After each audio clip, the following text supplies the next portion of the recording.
sa carrière en tant que critique d'art.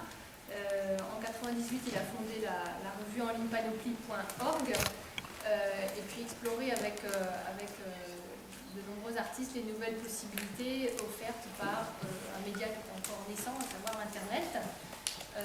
En 2001, panoply.org devient le studio Panoply et il a développé des interfaces numériques et des productions multimédia pour des institutions culturelles et des marques comme Kenzo, Arte, le ministère de la Culture, le Palazzo Grassi, le Veuve Clicquot, etc. Le studio Panoply a reçu de nombreuses récompenses pour son travail, le club des directeurs artistiques, les Clics d'or, les Webby Awards et le prix de la SCAD, entre autres. Voilà. En parallèle de ça, Bruno développe des fictions interactives, des jeux et des univers persistants. Et depuis quelques années, il travaille aussi sur des productions pour le cinéma. Donc en 2008, il a été le scénariste du film de Collectress, une coproduction franco-lituanienne. Elle pourrait nous en dire un petit mot. Il a été le lauréat du meilleur film lituanien en 2008. Et puis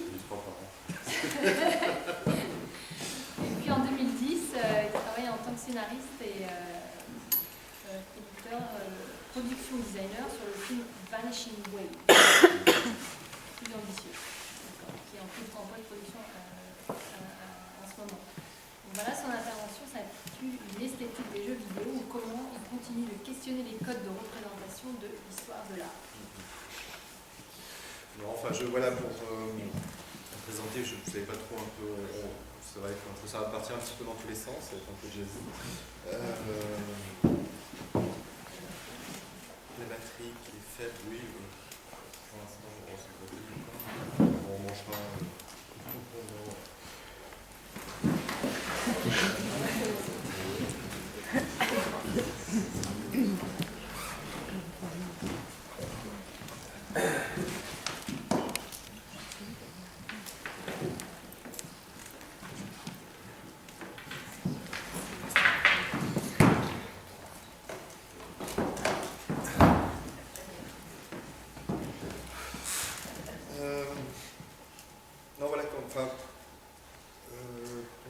On s'est intéressé aux jeux vidéo il y a déjà très longtemps. Commencer à réfléchir un peu dans mon parcours, moi je viens des arts plastiques. Je suis aussi histoire de l'art, art contemporain aussi. Une génération un peu qui est née avec les jeux vidéo. Et donc toujours été intéressé par le jeu vidéo, fasciné par ce médium. Et donc en grandissant un petit peu et du fait de mon cursus, j'ai essayé de réfléchir un peu au point de convergence qu'il pouvait avoir entre le jeu vidéo et l'histoire de l'art. Parce qu'en fait, j'ai toujours considéré en fait que le jeu vidéo était une forme d'expression, d'expression créative et artistique à part entière, et qu'en fait il s'inscrivait dans une continuité finalement d'une histoire de l'art. Donc essayer de faire une petite présentation, on va faire ça très rapidement. Donc en fait le jeu vidéo comme artistique. Le jeu vidéo comme toute forme artistique se pose un peu fonctionne sur différents moteurs en fait. Et un de ces moteurs est la question métaphysique. La question métaphysique, c'est qu'est-ce qu'il y a au-delà des apparences, qu'est-ce qu'il y a au-delà de cette porte, qu'est-ce qu'il y a au-delà du prochain niveau. Donc il y a toujours cette question un peu d'une exploration d'un espace ou d'une exploration d'une altérité. Donc cette question métaphysique, en fait, cette question métaphysique, c'est cette quête un peu métaphysique, on va dire qu'elle se développe sous deux formes, en fait. Donc en fait, cette question métaphysique, c'est qu'est-ce qu'il y a au-delà des apparences, c'est-à-dire qu'est-ce qu'il y a derrière le voile du visible, quel peut être l'invisible en fait. Et en fait, cette représentation de l'invisible dans l'histoire de l'art, elle s'est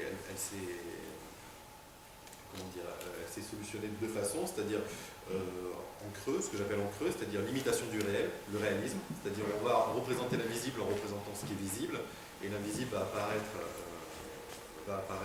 tel quel en fait, enfin pas en creux, ce que j'appelle en creux. Donc dans le jeu vidéo, depuis le début, il y a une espèce de quête de ce qu'on appelle du photoréalisme ou de l'hyperréalisme. C'est-à-dire que depuis le début du jeu vidéo, il y a une espèce de fantasme comme ça de faire plus réel que le réel.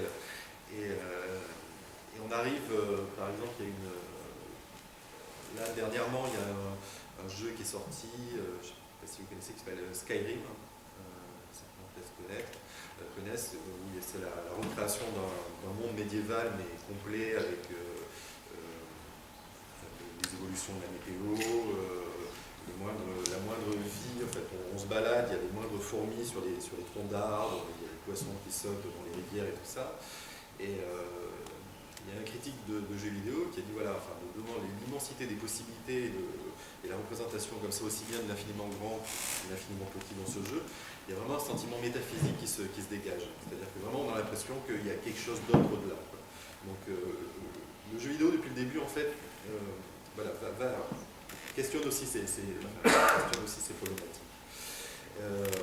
La représentation de l'invisible aussi, il y a aussi une autre réponse qui est ce que je vais appeler l'inverse en creux, en plein, c'est-à-dire essayer de donner une forme à l'invisible. Et donc ça c'est par l'art visionnaire ou l'art fantastique. Donc depuis le début du jeu vidéo, il y a une recréation comme ça toujours d'un bestiaire, il y a toujours les recréations de mondes visionnaires comme ça qui se sont développés. Donc voilà, donc la première c'est la question métaphysique, la deuxième ce que j'appelle la question esthétique, c'est-à-dire comment on représente un espace, quel type de représentation de l'espace on adopte, et après, dans un deuxième temps, la représentation des processus d'interaction, c'est-à-dire comment on interagit dans cet espace. Pour la représentation de l'espace, en fait, ce qui est intéressant, c'est qu'en fait, il y a dès le début, enfin, que le jeu vidéo a adopté des représentations de l'espace qu'on retrouve traditionnellement aussi dans les histoires de l'art. Par exemple, dans ce qu'on appelle les God Games, les jeux de simulation de ville, SimCity ou Civilization ou quoi, on est dans un point de vue isométrique, c'est-à-dire vue de haut. On a le point de vue un peu d'un démiurge, d'une divinité. Et ça, c'est un système de représentation, par exemple, c'est un système de représentation du monde qu'on retrouve dans l'art asiatique. Pas mal, parce que justement, l'art asiatique, en fait, la culture asiatique adopte ce point de vue, c'est-à-dire l'homme n'est pas le centre du monde, mais est un élément parmi d'autres du monde, donc du coup, le point de vue est un point de vue un peu global comme ça et englobant. Et donc c'est intéressant de voir que le jeu vidéo adopte aussi ce point de vue, enfin certains jeux vidéo adoptent ce point de vue en fait pour exactement cette même vision du monde. Donc là on voit d'ailleurs les analogies. Donc à l'inverse en fait en Occident, à partir de la Renaissance, du fait culturel, c'est-à-dire que l'homme est placé au centre du monde, l'homme est le centre de tout point de vue, et donc du coup on développe la perspective mathématique, la perspective cavalière.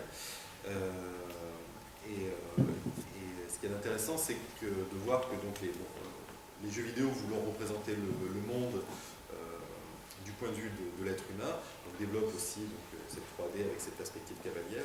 Alors ce qui est intéressant de voir, c'est que vraiment il y a par exemple les points de vue isométriques, jusqu'à encore très récemment, les jeux à point de vue isométrique avaient eu beaucoup plus de succès en Asie, au Japon. Par exemple, tout ce qui était RPG, tout ça, a été pendant longtemps développé en vue isométrique et fonctionnait assez mal en Occident, se vendait assez mal. Par contre, tous les jeux en vue subjective, ce qu'on appelle les FPS et tout ça, se vendaient très bien en Occident, mais fonctionnaient très mal au Japon. Donc, on trouve vraiment cette continuité, en fait, et cette différence de point de vue comme ça, culturelle. Donc dans la perspective cavalière, donc, il y a deux types de points de vue dans le jeu vidéo. Donc il y a la vue à la troisième personne ou la vue à la première personne. Et donc on retrouve aussi dans des problématiques de représentation, c'est-à-dire d'une modélisation du monde et d'une réinterprétation du monde selon des rythmes, selon des rythmes colorés, selon autre chose qu'une figuration. Donc on retrouve aussi les mêmes problématiques, par exemple avec l'abstraction lyrique. On trouve des jeux qui interrogent ça, qui sont souvent ce qu'on appelle d'ailleurs les rhythm games, les jeux de rythme, et qui explosent complètement l'espace et qui n'ont pas une représentation, on va dire, figurative de l'espace. Donc ça, les rhythm games, c'est plutôt pour l'abstraction lyrique. Et finalement, on retrouve aussi ce qu'on retrouve par exemple dans l'art islamique, c'est-à-dire une représentation du monde qui n'est pas figurative mais qui est géométrique. On retrouve ça également dans ce qu'on appelle les puzzle games. Donc voilà, ça c'est les systèmes, on va dire, de représentation de l'espace, mais à partir, on va dire, à partir de la seconde moitié du XXe siècle, l'art s'est posé des nouvelles questions, c'est-à-dire est-ce que notre représentation du monde se limite à une représentation, on va dire, spatiale, ou est-ce que notre représentation du monde, notre jeu avec les codes du monde, est aussi sur les liens, sur les rapports qu'on a avec ce monde.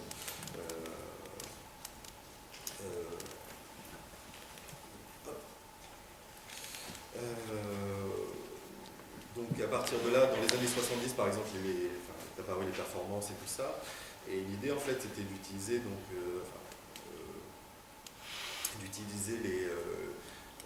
les codes d'interaction sociaux qu'on peut avoir, et de les détourner, de les transformer, de les utiliser. Et on retrouve ça également dans le jeu vidéo. Voilà, le jeu vidéo, en fait, ce qu'on appelle l'interactivité, en fait, en informatique ou dans le jeu vidéo, n'est rien d'autre, en fait, que la représentation des systèmes, une métaphore des systèmes d'interaction qu'on a dans le monde réel. Je parle avec vous, j'ai une interaction. Si je prends cet objet et que je laisse tomber, il y a une interaction qui est soumise à des règles, à des lois, ce qu'on appelle le modèle physique. Et en fait, dans le jeu vidéo, on va dire les créations électroniques, ne font que finalement modéliser ces systèmes d'interaction-là, pour créer des briques qui permettent ensuite de les combiner ensemble et de créer du sens, de créer des métaphores. Donc il y a l'interactivité objective, qui est ce que je disais, voilà, toute la simulation des modèles physiques, et l'interactivité, ce qu'on appelle le subjectif, qui est vraiment l'interaction entre les personnes. Donc, cette interactivité subjective, elle peut se développer sous différents types de modèles. Donc il y a le premier modèle qui est l'affrontement direct, notre modèle qui est la collaboration, et puis on peut d'accord, la collaboration, modèle qui est séduction aussi, donc il y a des jeux qui reprennent ça également. Donc voilà.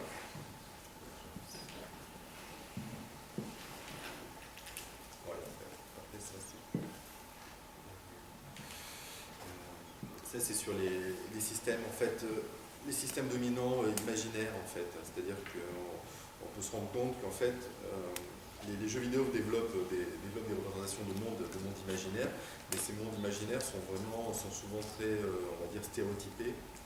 est basé souvent sur, on va dire, une vision très, soit de l'heroic fantasy, qui est une vision des mythologies assez nordiques, et qui se développe pourtant dans le monde entier, c'est-à-dire on fait très très peu référence à, on va dire, aux mythologies sud-américaines, de la mythologie asiatique un petit peu à travers les jeux Final Fantasy, mais finalement assez peu. On se rend compte que finalement dans les modèles d'imaginaire dominants sont très localisés.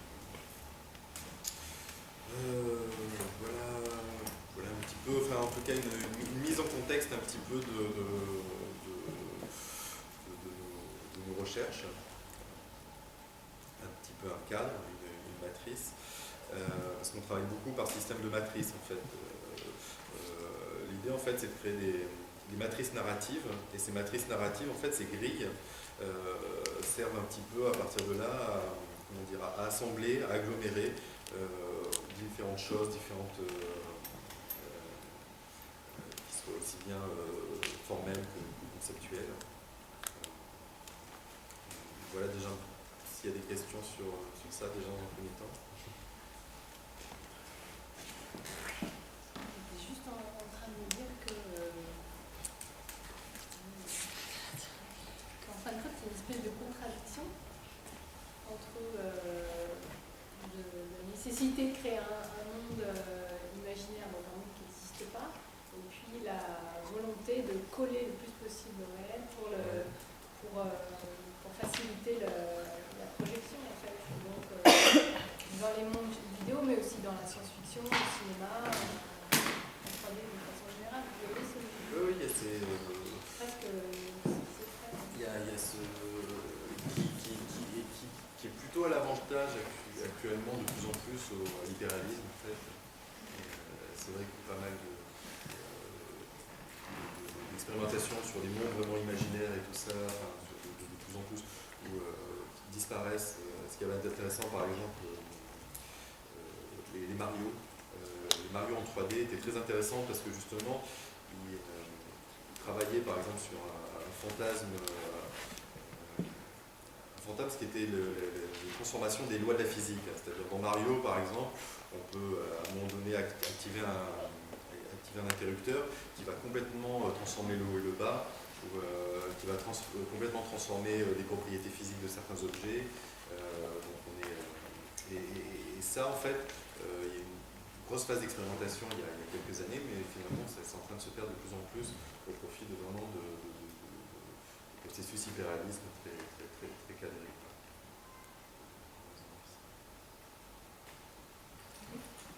Je vais aborder, c'est la partie des jeux indépendants, qui est justement l'imaginaire qui tend à ne plus être réalisme, qui revient le oldies, le pixel, et d'un côté, les commerces qui fait de belles images pour plaire, et de l'autre côté, les gens les vrais joueurs qui aiment plus des images. Oui, tu as tout à fait raison. C'est vrai que le truc, c'est que voilà, les productions, les grosses productions mainstream coûtant de plus en plus cher, c'est vrai que les éditeurs et développeurs de jeux vidéo vont vers le plus grand dénominateur commun, quoi. Donc automatiquement vers quelque chose que les gens peuvent identifier assez facilement et très rapidement, donc vont vers ce réalisme et cet hyper-réalisme.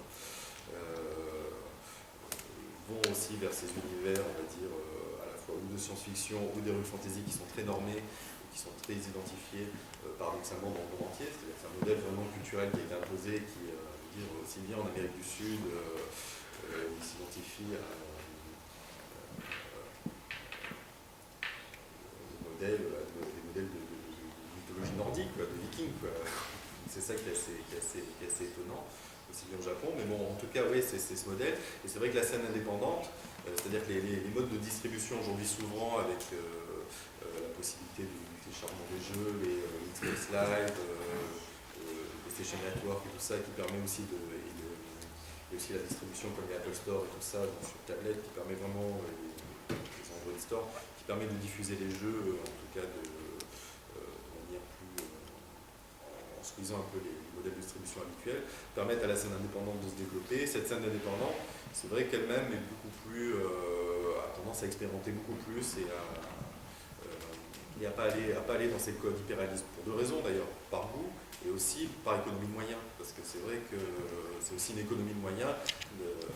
Finalement, l'économie de moyens fait travailler l'imaginaire. Bon, comment dire ça, mais c'est... Ouais, mais d'un côté non, parce que Miyamoto, qui a interviewé récemment, a dit que justement, le super réalisme, il n'aura jamais. Il va faire une nouvelle licence en peu de temps et que pour lui, l'imaginaire complète la côté du réalisme et qu'il n'y a pas besoin de. Plus on essaie de tendre vers le réel, moins l'imaginaire se perd et au final, quand on regarde un film, ça sera pareil. Moi je pense qu'il faut essayer de faire attention de ne pas non plus exercer un clivage hyper-réalisme ou égal sophistication du jeu, égal grosse production, et gros pixel égale petite société indépendante. Je trouve que l'hyper-réalisme dans le jeu, il a un intérêt qui est aussi de recréer un univers qui a donc une capacité qui est très immersive aussi pour le joueur, et donc qui permet de focaliser la création du jeu, le design du jeu, sur une qualité narrative.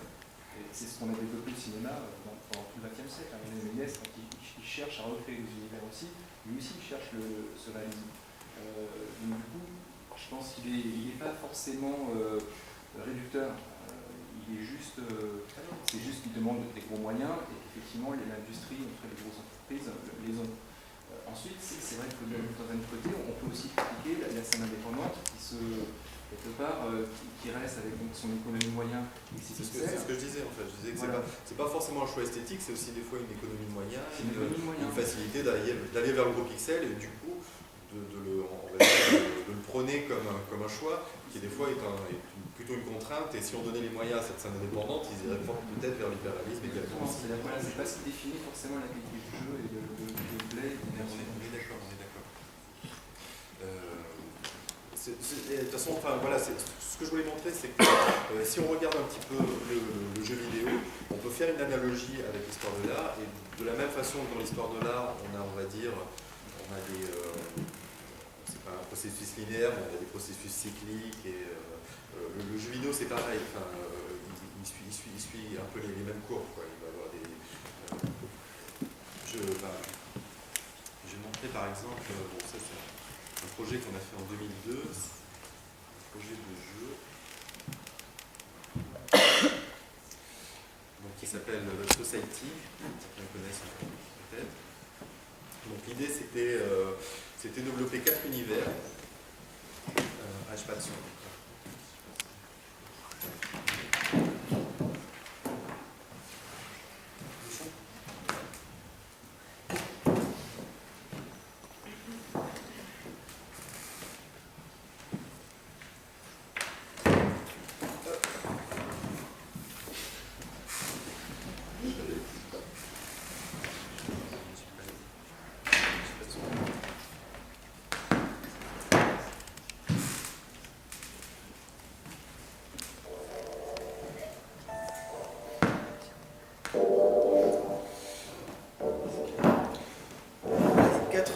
Quatre univers différents. Ces 4 univers différents étaient basés sur des stéréotypes esthétiques.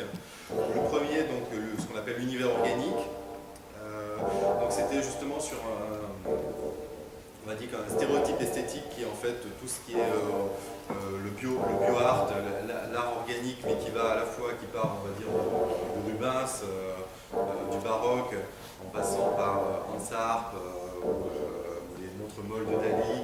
Et on arrive à justement l'esthétique Mario, très ronde et très organique aussi. Il y a tout on va dire, une espèce d'ensemble formel comme ça, de lien de tissage de famille. Donc on avait volontairement forcé le trait, quoi, en ayant tout très organique et très patathoïde. Donc là, le but de cet univers, en fait, c'était un jeu multijoueur. Donc, en fait, d'autres internautes qui étaient connectés en même temps que nous, en fait, étaient représentés par un avatar qui avait à peu près la même forme que la nôtre. Et le but, en fait, c'était de se reproduire. Pour se reproduire, il faut aller dans un endroit spécifique, l'alcôve, sauf que là, on est trop jeune au début, on ne peut pas y accéder. Et donc, pour grandir, ce qu'il faut faire, en fait, c'est manger.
se retrouvaient dans l'alcôve. Donc là, on a mis un bot, parce qu'il n'y avait pas d'autre internaute connecté. Donc voilà, imaginons que ça, c'est soit un autre internaute. Dès qu'on se rapprochait en fait de cet internaute, en fait, il y avait une fenêtre qui affichait une proposition d'accouplement. Donc si on cliquait, ça lui envoyait la proposition. Et donc s'il acceptait, se lançait une petite animatique comme ça. Donc voilà, là c'était ce qui est...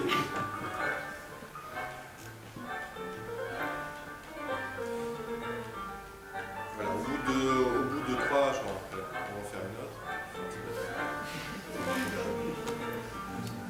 À chaque fois, il y avait une technique, on avait étudié différents types de reproduction animale ou de sport, de champignons végétales, et on s'était inspiré en fait d'un mode d'accouplement.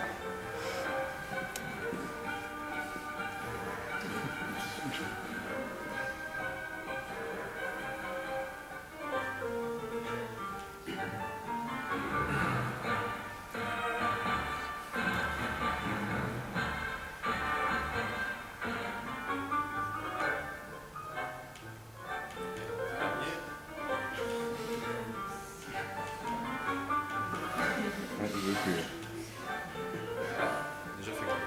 Donc c'est bon. Là donc on va lui pondre un œuf. Donc on laissait son email et quelques semaines plus tard, quand l'œuf allait éclore, on était averti. Donc on découvrait avec horreur que ce qui sortait de l'œuf en fait étaient les fameuses bestioles qu'on bouffait juste avant. Donc voilà, en fait, en tout cas, voilà, l'idée de montrer que dans le jeu vidéo, on est à la fois dans on va dire dans un design d'espace, mais aussi dans un design design de processus d'interaction entre les gens, des processus sociaux en fait. Voilà. C'est ça qui est intéressant dans le jeu vidéo. Le deuxième univers était plus basé sur, on va dire, une espèce de gothique romantique en fait. Gothique moyenâgeux, mais cette espèce d'esthétique aussi qu'on retrouve donc avec à la fois aussi dans certains jeux vidéo, les survival et tout ça, ce qu'on appelle les survival horror. Donc, là en fait c'est pareil, là c'était multi-utilisateur, donc en fait les autres internautes qui étaient connectés se voyaient représentés sous la forme de cet avatar, mais vous voyez vous représenté sous la forme d'une espèce d'araignée assez affreuse, et vice versa. Et quand on voulait communiquer du coup avec ces araignées, enfin si jamais on essayait de discuter, en fait on avait inversé, dans le chat on a inversé les lettres, et donc les gens, s'ils ne comprenaient pas le système, en fait ne comprenaient rien à ce que les autres leur racontaient, et donc avaient plutôt tendance à ne pas aller vers cette espèce de monstre d'araignée noire qui en plus parlait bizarrement, à savoir que vous percevez exactement comme ça aussi. Et comme c'est une espèce de labyrinthe, collaborer pour donner les bons plans pour sortir, mais sauf que les gens en fait ne collaboraient pas parce que tout le monde avait peur de tout le monde en fait. Donc finalement les seuls qui pouvaient à la limite s'en sortir, c'est ceux qui allaient au-delà, qui dépassaient un peu ce premier a priori, quoi, et essayer de collaborer avec ces fameuses araignées. Donc là le problème c'est que voilà, si je veux passer,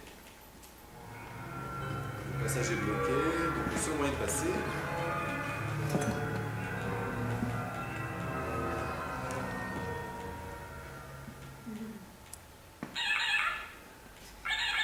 c'était de rabattre cette bestiole là